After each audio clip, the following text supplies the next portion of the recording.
about that, and they're happy that we want to record it so that more people can see what's up. So anyway, now here we are. Are you back, Todd? I can't see everybody at once. Yes, I'm back. Okay.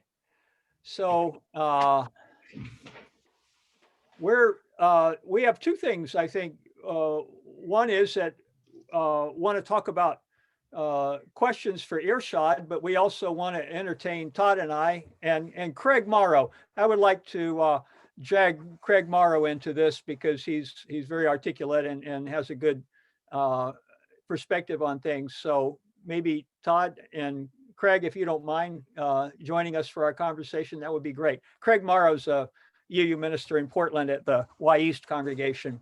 So glad he's joining us as well.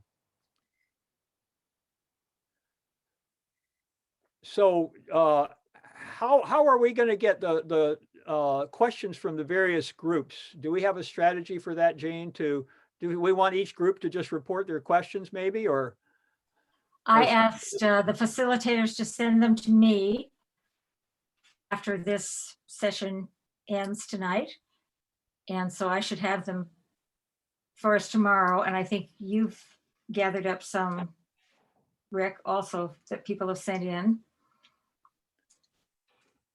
Do you want them by email or do you want us to put them in the chat? Email. Okay. Well, if anyone from my group, because we were pretty much engrossed in conversation and not questions, but if anyone from my group has a question that you wanted us to perhaps present if there's time to Irshad, please put it in the chat and we can make a copy of that so that we have those.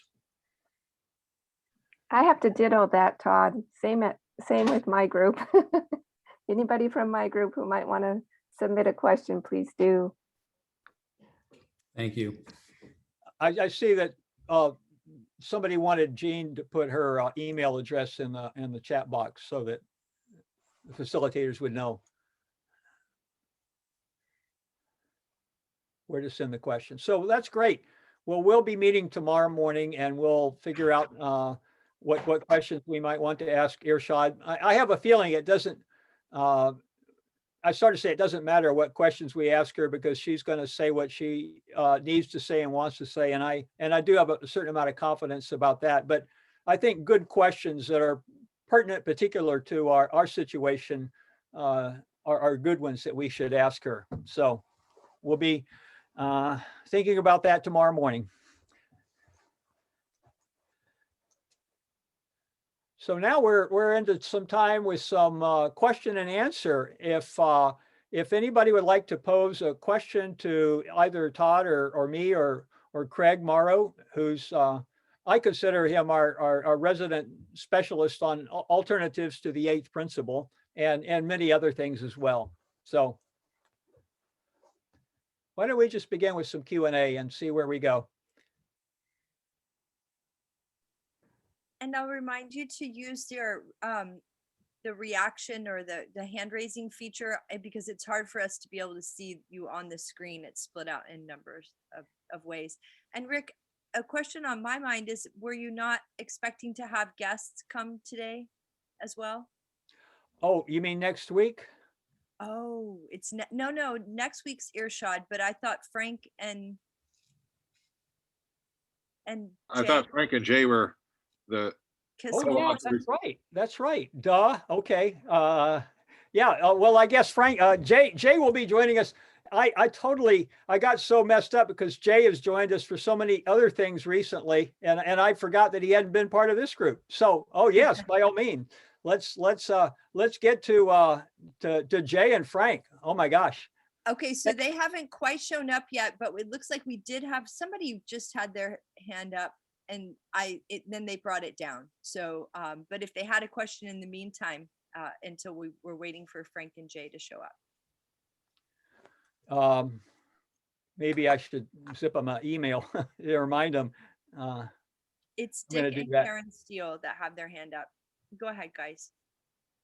Right. So I put my hand down because I thought Jay would be joining us immediately. But in the meantime, last meeting in the chat box, there was a link to a paper that Craig Morrow had written, a reference to it on his thoughts on the eighth principle. And I tried to access that and had no luck following that link. So I was wondering if Craig could possibly just sort of like briefly, recapitulate the main points of that paper and then tell us how actually to get our hands on it. Well, thanks. I think that what might have happened is I've updated it a few times, and it might have been in between updates, because I had been using an appendix by Alan Paley, who's a UU and a professional statistician, who had looked at the widening this, what is it called? The widening the circle of concern survey, and had identified the problems that really anyone with training in reading surveys or doing statistics would see with that it was it was quite poorly constructed and very difficult to really base any conclusions. So Alan kept updating and asking me to take down anyway.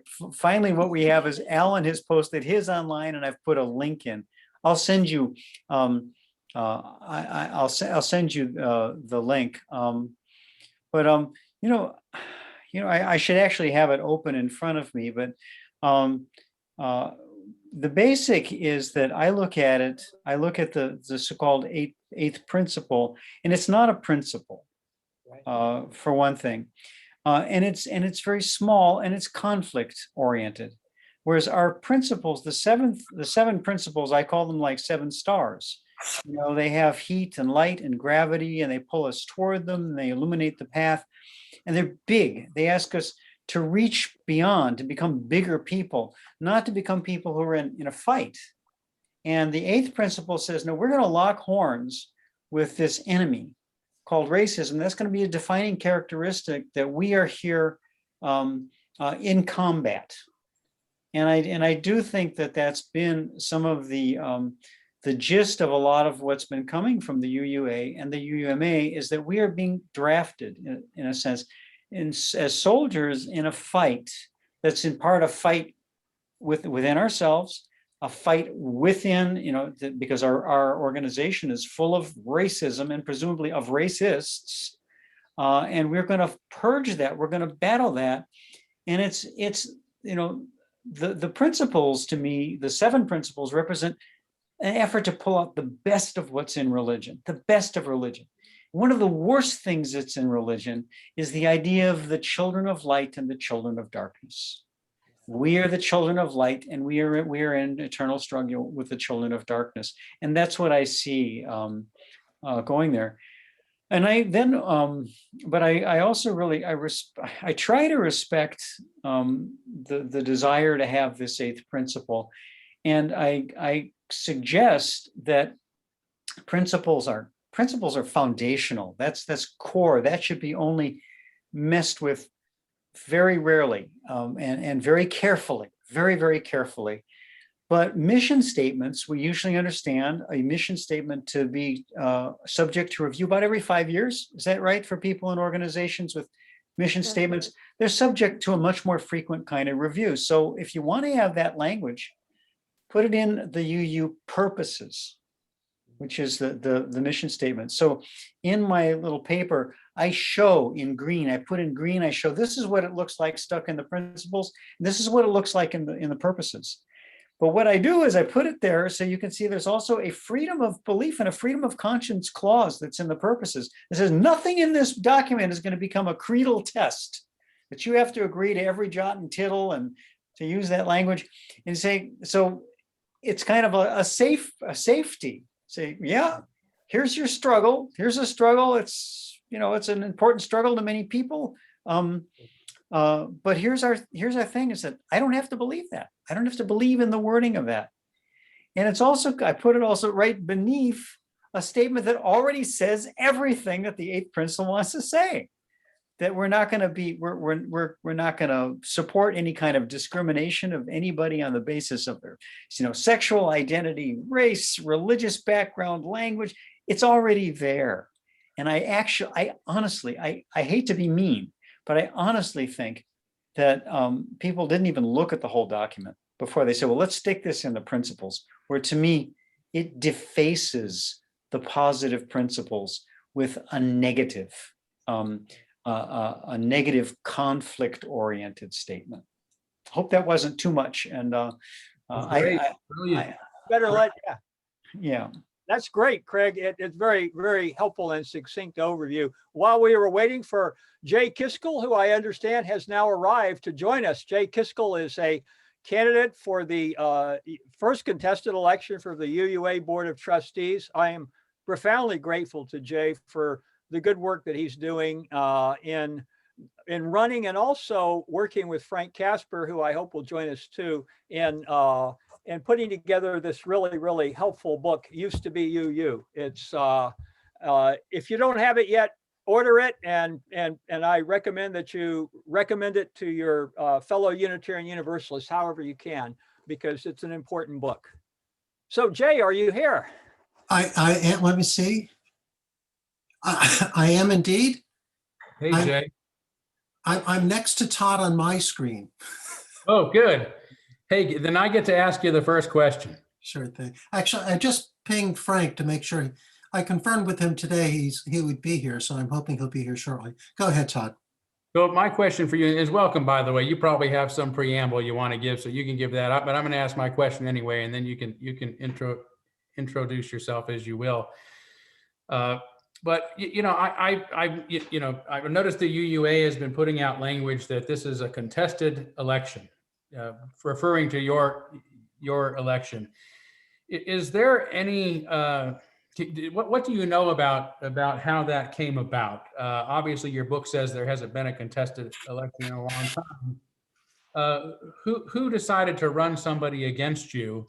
And do you feel as if the UUA has been doing anything intentionally to undermine your candidacy, the UUA leadership, I should say, to undermine your candidacy?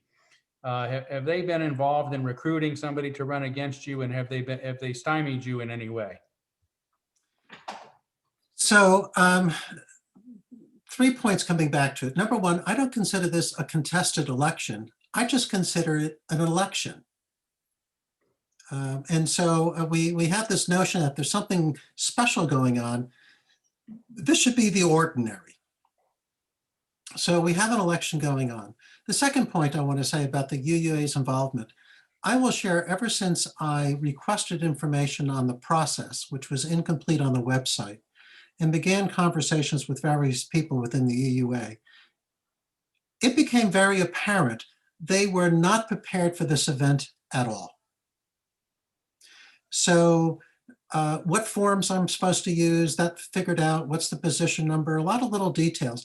Even at the very end, when I'm getting ready to submit one of my forms, someone accidentally submitted one of the forms I was told to use. It says submit back to the candidate. They sent it off to the nominating committee at UUA and were quickly informed it was the wrong form. Then I had to contact the UUA and said, well, what's the right form? I would think they would know I'm the only person running, and they could have sent me the updated form, of which they had sent me just a few weeks ago. The other thing, and this is almost funny. So when I'm talking to the secretary of the UUA board, indicating, yes, your candidacy has now been officially announced, and I went to go look at the website where it shows all the members who've been identified by the nominating committee for the board, for the nominating committee, and for some other positions. And if you scroll through all these folks that have been nominated and keep on going, and I jokingly say, all the way down to the copyright notice on the website, you find my name. And I said, my name should be listed up with everybody. I'm not an add-on, I'm a legitimate candidate. I'm not taking this as ill intent, Todd. I'm saying that this is really a discovery that they have not done this for a long, long time and really don't know how to operate. So about, are they helping or hurting?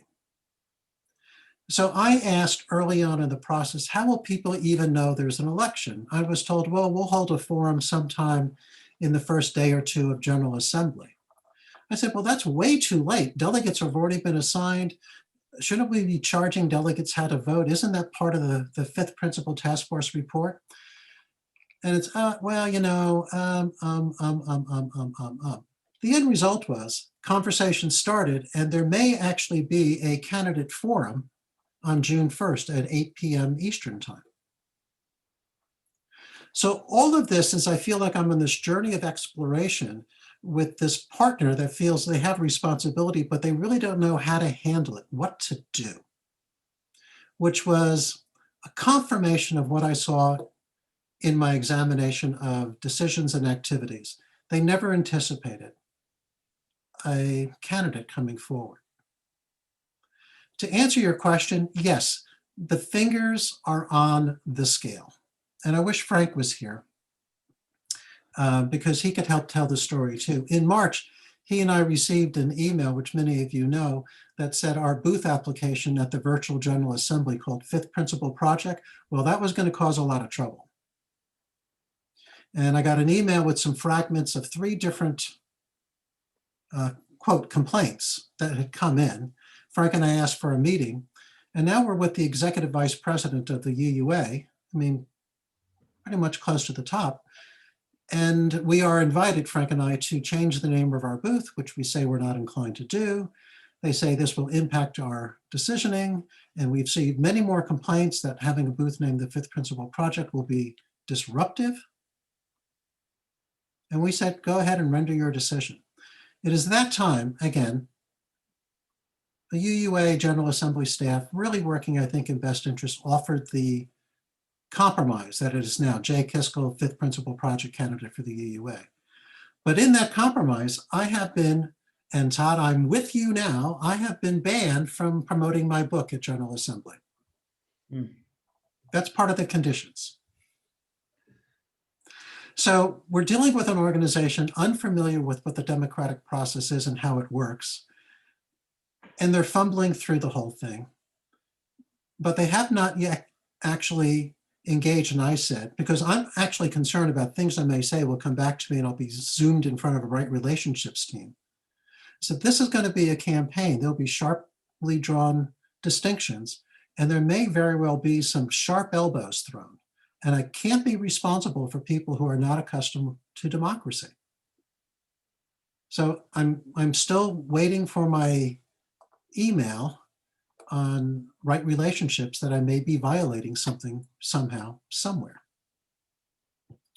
So this is a true journey of exploration. I'm a long distance bike rider. I've explored many roads.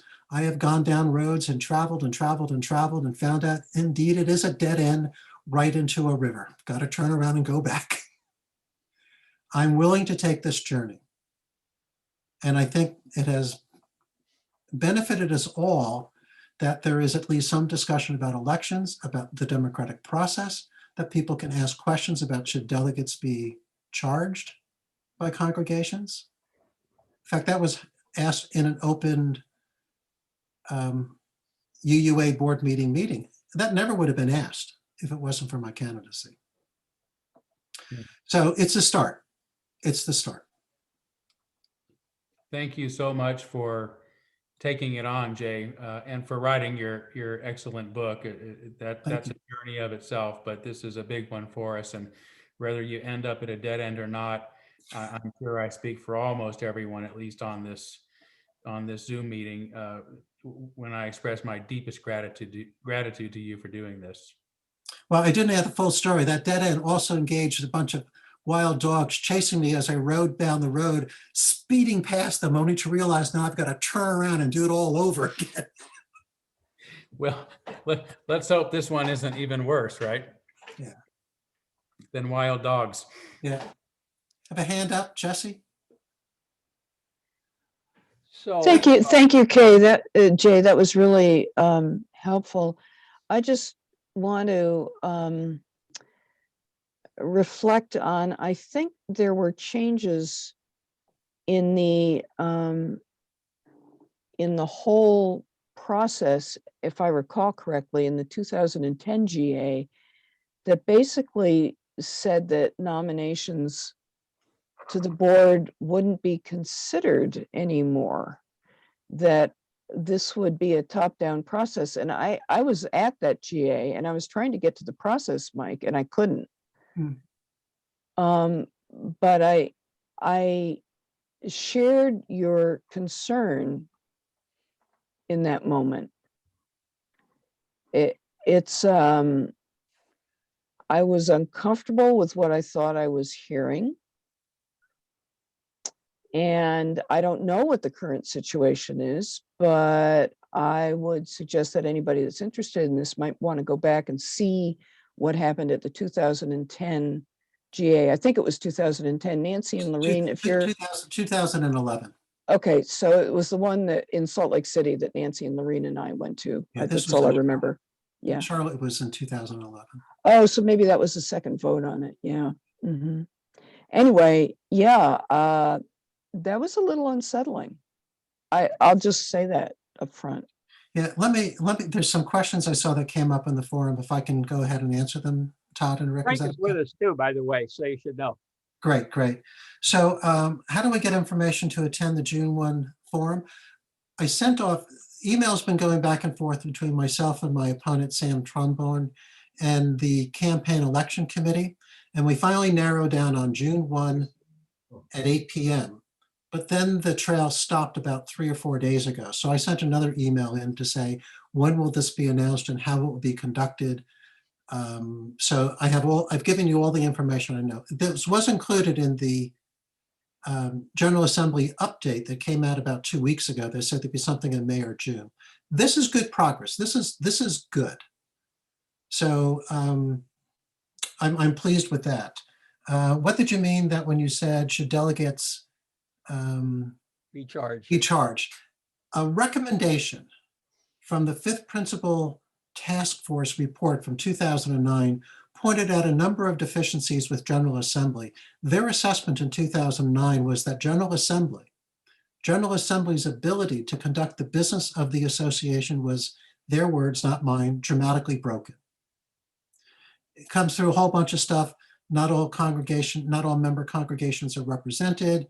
It's discriminatory because in-person is a time and money issue. One of their concerns is that delegates are not accountable to their congregations. They are, after all, congregation delegates, not individuals, and recommended that delegates to General Assembly should be identified 12 to 18 months in advance, go through a learning process of what will be decided at General Assembly, and those discussions merge back into the congregation. So the congregations are then represented through their delegates. Absent that, we have individuals at General Assembly. And so the governance as member congregations that linkage is broken. And again, I believe this is the right thing to do, and I'm asking people to do it this year to help make some progress in bringing congregations' voices as opposed to simple individuals. The last term, what are your long-term goals? Well, I'll be very quick about this. My initial effort is to reestablish some degree of democracy in the governance of the association. I want to be clear, and this is blunt. Every single voting member of the Board of Trustees is not elected. They have no constituency. It's been like that for years. The last election we had was for Susan Frederick Gray, which I participated in 2017. And prior to that was Jim Key in 2013, where there was a contested election for the moderator position. This is not happening anymore. So what I want to do, my platform can't be any clearer. I'm trying to open this corridor for democracy to enter into our discussion. So the voices of UUs can be represented. Again, the Board of Trustees governs the association every day except when General Assembly's in session, and we know that's broken. They have huge powers, explicit and implicit. They're not elected, nor do they have a constituency. That's not right. So among the things I want to do is open this corridor so more people will vote or be aware of it. And again, it's a simple plan. Bring back the fifth principle task force report recommendations and begin implementing those immediately. Have the board support a wider effort to solicit more candidates. There's 154,000 UUs. I'm sure more than one person would be willing to run by petition if they were asked. I'm sure 2 people could have been identified, but we don't ask, so it doesn't happen. I want to expand the strategic thinking of our current board, which is inward focus, to go outward focus. So when I see kids coming across the border, especially during the previous administration, being separated from their families, I would have hired 2 trucks, big semis, painted them yellow, Unitarian Universalist painted on the side, gone down to the border and delivered blankets and food, baseball gloves, soccer balls, toilet, everything they needed. And people would know that's what we stand for. But we're inward, not outward focused. Same thing with climate change. Same thing with voting rights and access to voting. And lastly, I would have a serious discussion and peer review of the report from the Commission of Institutional Change, the Widening the Circle of Concern. That has become a blueprint roadmap for our current leadership. That report is heavily flawed, never been debated, never been reviewed, never been examined. It was written and accepted. I don't think that's right if it's going to be a roadmap, part of opening the door, more people involved. So simple platform, but basically is get democracy back in action. I don't know if I can read these things, Rick, as fast as they're coming up. I'm going to ask Frank to speak for just a moment as I do some Sure, reading. yeah, let's welcome Frank. Thank you for joining. Frank Casper's been active in the Fifth Principle Project and been a great person to have on this journey. So Frank, welcome. Thank you. I don't know what he wants me to speak about. I want to apologize to everybody for being late. I ran into a roadblock, but nonetheless. Jay, what is it you wanted me to say? You just needed to give me some airtime so I could read the other questions, Frank. Oh, I am airtime, 1, 2, 3 testing. Yeah, it goes, and these are absolutely the legitimate questions, but different congregations feel differently about this matter. I would object to a top-down requirement about how and whether congregations must instruct their delegates. It's a question of democracy, and I'll go back to the Fifth Principle Task Force report.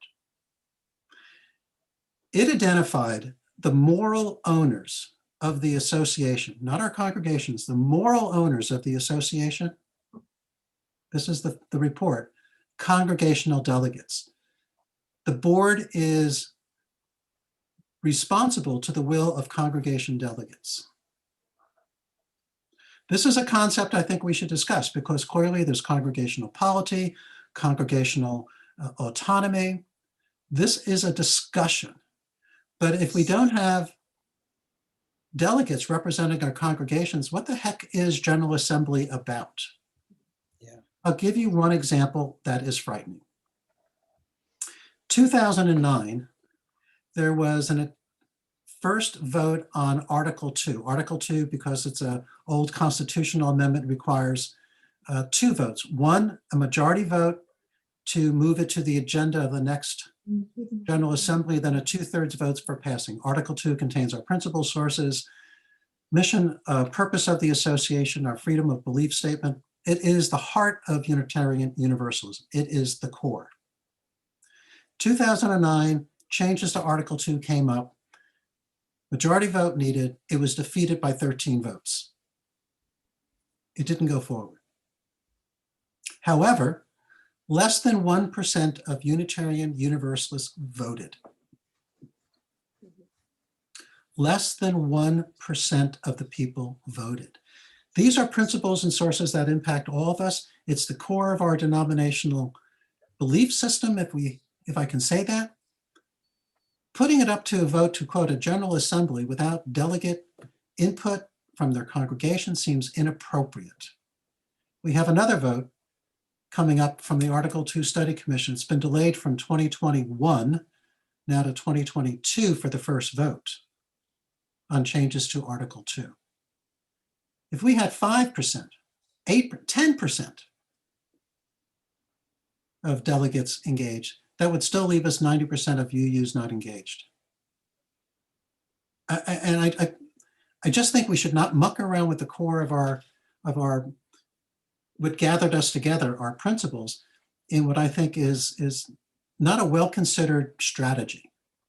Personally, in the book, I say we all should vote for those principles. So this is a conversation we should have about who goes to General Assembly, who gets to vote. It really is who's the owner of the association. The president, the moderator, the national board, the delegates. It's a real serious question. And I'll tell you right now, when you look at the board of UUA Board of Trustees and who they'd claim their sources of authority are, it's all over the board. Nothing specific. So I hope that answers the question. Dick and Karen, I think you put those in. Yeah. So again, I'm sharing my preference, but I'm also trying to say who makes the decision and how they get made, and we should include more people. And by the way, that's more work on us. More work on us. I was just as delinquent as everybody else. I didn't pay any mind whatsoever until I got caught up in this stuff. And Todd, I hate to say it, your trial and your struggles really brought a great deal of attention how decisions get made and who's making them. And I think brought a lot of attention to we need to be involved in that. Glad to be of service. I don't know you that well, but I think you're lying. You know, I am glad to be of service. You know, this stuff had to come out. I'm most troubled that very few people have ever talked about the contents of my book, even those who you know, support me. We were all so shocked by the reaction to it that you don't really need to read the book. But there's a lot in that book that's worth talking about too. So maybe someday we'll get to that. But I'd like to do that. And someone said, is this platform online? I have honed this after some minute. It takes a long time to figure out how to say this. I will update fifthprincipleproject.org/jkiskel. I'll make it more explicit to make sure there's a clear understanding with the platform. I have been explicit about my demand for democracy, but I've also expanded that to these other points I mentioned earlier. So Kathleen, I'll do that. And you can go there probably tomorrow. I'll have it updated accordingly. Yeah. Jay, could I jump in with a question real quick? It's about the book, and I want to just say, first of all, it's a fantastic book. It really, you have some real historical research skills. You and Frank put together. If you had done anything less than a really, really great job, they would have picked you apart for it. And now they're just saying, don't read this book. There is a lot of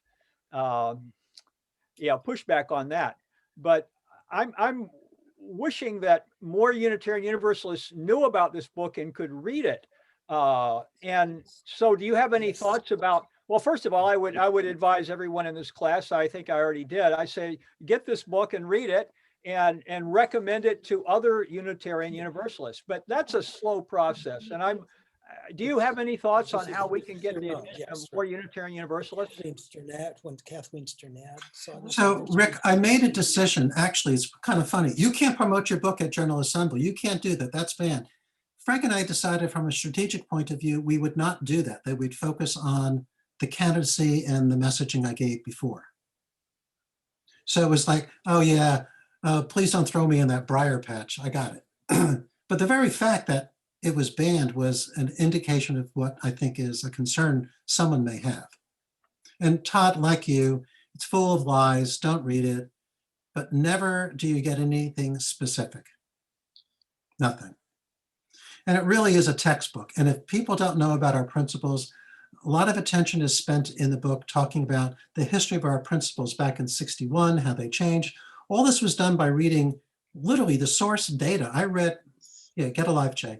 I read the General Assembly meeting minutes from 1961 going on to 1985 to follow this track when our principles changed again in 85. Actually, they were language changed, but their focus stayed very keen. And I think Frank has done, and we did 2 chapters on the widening the circle of concern. And Frank, I think I did just excellent treatment on the whole postmodernism and how it's been creeping in. So to me, it was enlightening to research. I learned a lot. And Todd, I'm sure you had the experience Frank and I did. We finished it 4 times, read it, and then mixed it up again, sent it to you and others to read and mixed it up again. So we spent a lot of time making sure it was approachable and readable, and it provided value. It's not a polemic. It is, well, I think there's 168 or 170 footnotes in it. So Frank, do you want to share something about the book? Well, yeah, as I would very much like the book to be more widely distributed myself. And in answer to Rick's question, I think that the word of mouth is the only tool that we have. We do have some people already who have written us and told us that they've been promoting the book to people they know in other congregations and things like that. I think that's a very effective way to promote it. I don't know if this makes any context in sense in the context of Todd's experience, but we've surpassed 400 books sold. Now that's not a lot of books in the scale of things, but it is a lot of books at a small denomination like ours. And I will say also that it has gotten the attention of those that we're talking about.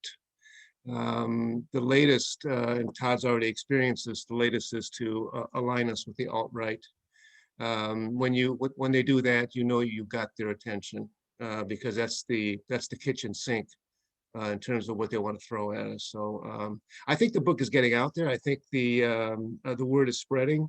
I'm actually kind of pleased by that in many ways. Even absent Jay's candidacy, the message has been established, and they're talking about it in places where we want them to talk about it. So I don't know what the long term holds. I don't know if the effort I think to reform the UUA is doable. I think if I didn't believe that it was doable, I wouldn't have engaged in this. But both Jay and I think everybody here is open to any other alternative scenarios regarding leadership. So yeah, so far I'm pleased. We started out slow, but it's gaining steam. So.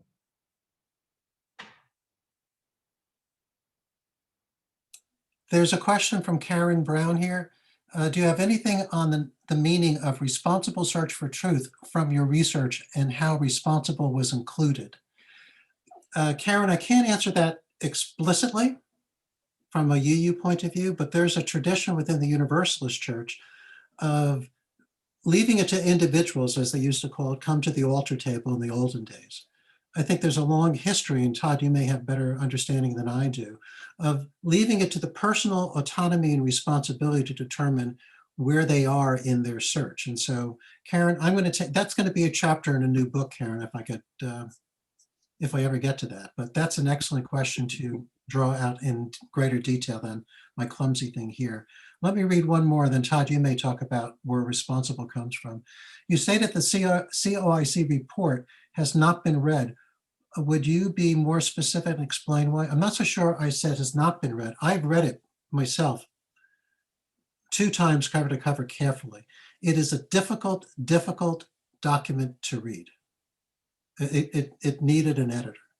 So it has been, I've read it, and I'm highly concerned, not only about things about accountability in our 4th principle, but there are other items that go after, I think we talked about when I said about charging delegates, about congregational autonomy and congregational polity, with our national leadership now taking a position that we've got congregational polity entirely wrong, that our autonomous nature is not what we think it is. And I think the line from the report reads, the fact that the UUA can't tell congregations what to do is baloney. Well, I think we are autonomous. And polity is important. And if you look at our earlier discussions in 61, during the great beginning of the civil rights movement, there was a great deal of discussion about, could the UUA demand that we have a more racially open policy? But congregational polity interfered with that. That worked out without sacrificing polity or autonomy. So those aspects are under assault. And what I hear a lot from people is they're concerned about two things. Number one, the authoritative nature that is we're seeing in the way our leadership wants to run the association, and the lack of tolerance that it has for people who disagree.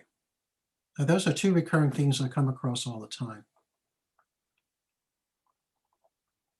So Frank, oh,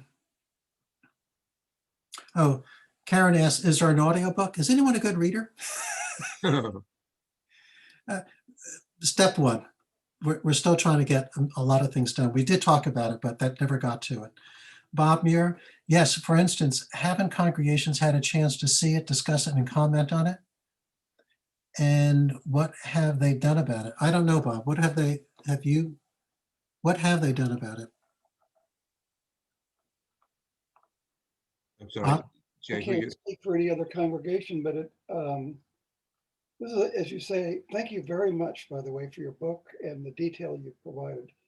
I also like your comments, and I also like your suggestion about charging delegates. But in terms of this, to sum up my impression of what you showed us, is that at General Assemblies, over more than one General Assembly, we gave up power. We, congregations, gave it up. And I think the beginning of undoing this problem is to understand what has been done. And our congregation has not done a congregation-wide study of the COIC report, because I think if it was studied, it would mobilize a lot of people to be more engaged in doing something, whatever form it took. So I don't know what's going on out there in the congregations, but the impression I have is everyone is describing as it's top down. Here's an opportunity to be bottom up. Look at the history and what happened. Well, Bob, I want to make one comment about 2011, the changes. If you do the pre-reading years before that, there was a groundswell in 2009, or the Fifth Principal Task Force report in 2009. It was featured at every General Assembly. This was going to revolutionize us. We talked about it. There was a sense something was going to happen. But at the same time, there was this other movement that we were approaching our 50th anniversary in 2011, and that we're finally going to get our governance straight. There have been many reports done before, and so people just locked in, we're going to get something done to streamline our governance. And the changes made in 2011 were in expectation that the 2009 recommendations for General Assembly would all move in concert. We lowered the number of people on the board. I'm not so sure regionalization worked out as people thought about it, but there was high expectation of something good coming from this. We here have a decade of hindsight now. So I hug everyone who took the first intent. I think the intent was well, but you're right, we don't get involved. And I think it's okay to go back and review. Did we do the right thing in 2011?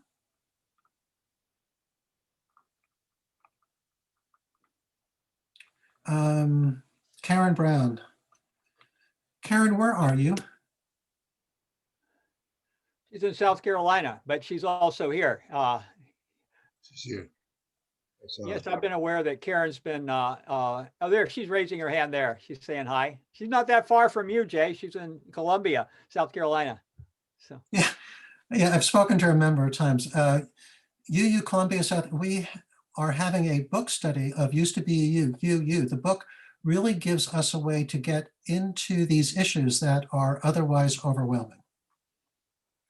Well, Frank and I received an email from another UU who suggested to their board that they have a study group around used to be a UU, and actually is fairly complimentary of the widening of the circle of concern, that those two should be seen as companions supporting one another. But what she shared was she was afraid to write the letter. This is the part that makes my volume go up. And this is the tolerance part that I think we've lost. It's okay to disagree, okay to throw a sharp elbow, but we need to have these conversations, because I think right now we're diffusing ourselves when we need to be focusing ourselves. So Jay, I just wanted to, this fits in very well with what this class, this is a 6th week of a class. We've been discussing Irshad Manji's book, Don't Label Me. And a good part of that is understanding what moral courage is and how to use it. And I think that that's what's being called for now. And the fact that so many Unitarian Universalists feel they can't share their views, that's a pretty telling indicator that things have gone off the rails. And so this whole class has been geared towards encouraging, empowering us to feel that there's a better way, that we can engage in the kinds of conversations you're wanting to have. So thank you for doing that. Well, I've had a number, thank you so much, Rick. I've had a number of candidate forums, of which I had one just before this meeting. Probably 14 people involved, everyone sat on the same screen. I want to tell you, I sat through a third of it as the people began talking to themselves across one another, sharing their sense that I'm not comfortable with this. Well, we want to achieve that. Well, I want to achieve that. There was a lot of discussion about white supremacy culture, the use of the term. I mean, these were conversations that normally don't take place, but it took place in a healthy environment where people actually shared thoughts. That is the Unitarian Universalism I found 30 plus years ago when I first came here. I loved it. I was raised a Catholic, told what to do. Now I'm in charge, really, responsibility for my own spiritual path, which I have enjoyed. Frank, if you could touch a bit more about the alt-right conversation that's beginning to boil out on the edges. It's not really, it's actually not, it's been boiling out on the edges for over a year. I treat it in the book as something of an interesting aside. It was going to be a chapter on its own, but there's so many other things that we had to cover that we had to focus in. But it's the latest, I shouldn't say the latest, it's a growing, it's a counter move. I'll call it a counter move. And I'm not sure how far leadership is involved in this. I certainly know that they're not discouraging it. So silence is consent. But it basically takes its keynote from this notion of free speech.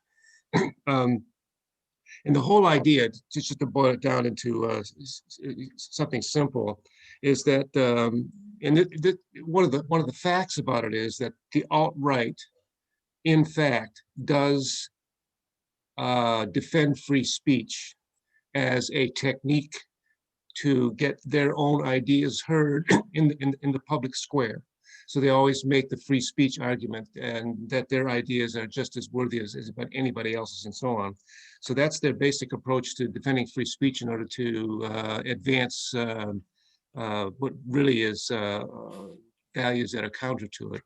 And because Eckloff and others in this movement defend free speech, they are pasted with the same idea that we're really alt-righters trying to introduce racist and sexist ideas into Unitarian Universalism.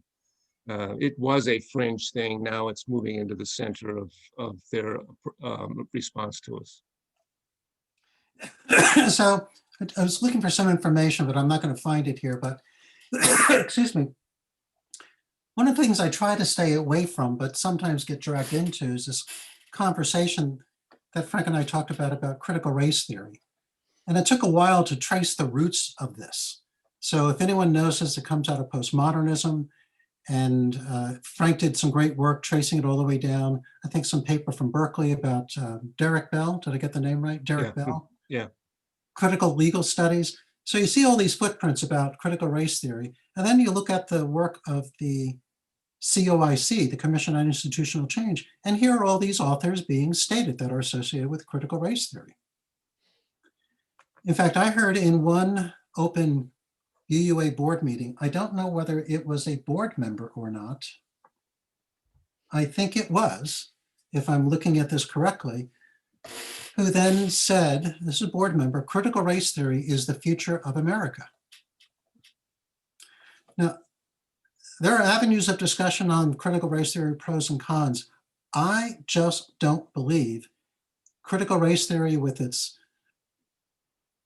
allocation of us to identity groups and all the noises and centering and decentering, that can't coexist with UUism, can't coexist with liberal principles. It can live outside, and that's okay, but not inside. So I'm concerned there's some folks that have become ideologically wedded to this, what I call foreign and disruptive ideology. Frank, you did research finding this Yeah, even early as 2005. Yeah, it's critical race. There's not just one critical race theory. I mean, there's several. And you mentioned it earlier, where it had its origins in legal studies. And it was basically an invention of a man named Derek Bell. But the whole idea is, to put it simply, is we have this liberal tradition in our jurisprudence that we've had for, 200 or 300 years, and we still have systemic racism. So the move was to study the law as, or criticize or critique the law as an institution itself that advances systemic racism. That was the legal version of it. It had its detractors. Derek Bell was the inventor, but there were others who were more sympathetic to the legal, to the liberal tradition of jurisprudence, in that they knew that that tradition had helped minorities, so they were in between a rock and a hard place. Anyway, the point I'm trying to make here is, it's the CRT, or the critical race theory, that is employed for the COIC, and that what people generally talk about is not Derek Bell and the origins in legal. It's in sociology, it's in politics, it's in the other disciplines that have picked up CRT and applied it in their own ways. But the essential point to it is that it states up front, both in its legal version and in its other versions, that it is opposed or critical of, or seeks to undermine the liberal tradition of the Enlightenment, which is the basis of our principles. So that's what makes it important as a, you call it an ideology, it's actually a technique of analysis. Others in sociology and politics and so on, economics, have turned it into an ideology. Yeah, I got a question from Lynn. The title of the book suggests that you will be leaving UUism if you're not elected. Have you thought about what will be next for you and perhaps many of us? Used to be UU is our observation about what is going on in UUism today. Let me be clear about something. The license plate on my car, my Prius, and my wife's car, the Camry, the other hybrid, read, I am UU, and the other one reads, we are UU. We're as committed as you could get. If we were in the tattoo generation, we'd have that tattooed on us someplace. I'm not ready to depart. I'm still keen to have a conversation. I don't think people are evil. I think they have their mindset on some objectives. I think if we had conversations, people would say we have more common ground than we know. But right now we can't have the conversation because conversation is not allowed. Frank, again, tremendous treatment. What's the most critical thing that needs to be managed in critical race theory? Language itself. So don't use logic, don't use reason, don't do this, don't talk, don't use science. Don't promote your book, Jay. Don't hand your book out, Todd. Control the narrative is what the Yes. objective is. So I think there's a lot of folks that we just have not had a chance to stand up and say, hey, I want to participate too, but invite me in, don't push me away. Yeah, and let me make one other remark about the impulse to write the book. It was based on I was going to say a theory, but that's not true. It's a faith that once the pew-dwelling average UU gets a gist of what is happening at the top, there will be a groundswell. I mean, I just think that this is run by a very vocal and powerful minority. Most people don't know what's going on at the top. Most people, as Jay said, earlier, are there for the choir and the casual atmosphere. But I think there's a contingent of UUs, once they understand the architecture of this movement, will have something to say. That's the whole premise upon which the book was written, to communicate with the average UU. That's why I'm so insistent on the idea that the book be promoted as much as possible by people who have read it to other UUs at other congregations. So there's a question here from Barbara. Are there positives to CRT in your understanding of how it's being defined by the UUA? Are there positives? Well, yes. The whole purpose of critical race theory was to expose the racism endemic in our institutions, starting with our legal system. I don't think there's any question that that analysis has produced results that are important for us to understand and grasp. This is related to the goals of those who are employing this method at the UUA. We have no argument, and we say this in our book many times, we have no argument with the goals. We have arguments with the techniques, with the methods. Yeah, there are positives to it. The book, if you read it, is not totally a slam on CRT. It just seeks to show how CRT has been employed by those in leadership to advance undemocratic methods for worthy goals. So I'm going to jump in here because it's 8:06 and this class has been going on since 6. And I think we could sit and have another hour of conversation, but I want to honor everybody's time limits and this is our next to last class. Frank and Jay, I would love it if you would join us next week when we're meeting. Irshad Manji will be joining us. We're going to be inviting other people to join us for this. She'll be answering questions that we've been formulating during this class, but we will be asking her about, she is aware of what's going on in Unitarian Universalism because she's talked to Todd and I, and she did a service with us in October. So I hope you'll join us for that. And I am so grateful to you for joining us, Frank and Jay, tonight, and for everyone. Before I close the class down, I just want to make sure if I'm forgetting something important, Lily or Jean or Todd, or I think we've covered all the bases tonight. And you guys have been wonderful. You've stayed through a long class, and there's just so much to discuss. But you're great people. I've enjoyed all the small groups tremendously, and I've enjoyed meeting new people. So that's one of the silver linings in this cloud. I'm meeting a lot of new wonderful people that I didn't know before. And so we'll see you next week, and we'll be joined by Irshad Manji, and bring a friend if you like. It should be an exciting time together.